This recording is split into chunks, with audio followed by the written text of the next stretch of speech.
ایک قاضی نے اپنے شاگردوں کا امتحان لینے کے لیے ان کے سامنے ایک مقدمہ رکھا اور ان کو اپنی رائے لکھنے کو کہا۔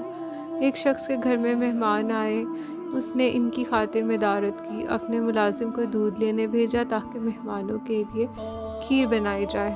ملازم دودھ کا برتن سر پر رکھے آ رہا تھا کہ اوپر سے ایک چیل گزری جس کے پنجوں میں سانپ تھا۔ سانپ کے منہ سے زہر کے قطرے نکلے جو دودھ میں جا گرے۔ مہمانوں نے کھیر کھائی تو سب ہلاک ہو گئے۔ اب اس کا قصوروار کون ہے؟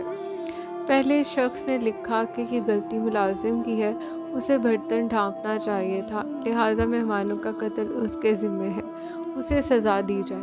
قاضی نے کہا کہ یہ بات درست ہے کہ ملازم کو برتن ڈھانپنا چاہیے تھا، لیکن یہ اتنا بڑا قصور نہیں کہ اسے موت کی سزا دی جائے۔ دوسرے شاگرد نے لکھا اصل جرم گھر کے مالک کا ہے، اسے پہلے خود کھیر چکھنی چاہیے تھی، پھر مہمانوں کو پیش کرنی چاہیے تھی۔ قاضی نے یہ جواز بھی مسترد کر دیا۔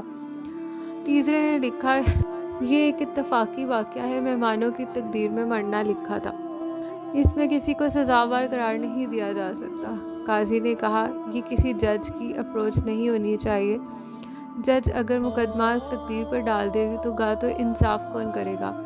چوتھے نے کہا کہ سب سے پہلا سوال یہ ہے کہ سارا منظر دیکھا کس نے چیل کے پنجوں میں سانپ دیکھا، کس نے سانپ کے منہ سے زہر نکلتا دیکھا، اور اس منظر کا گواہ ملازم ہے تو وہ مجرم ہے، اگر گواہ مالک ہے تو وہ مجرم ہے، اور اگر کوئی گواہ نہیں ہے تو جس نے یہ کہانی گھڑی ہے وہ قاتل ہے۔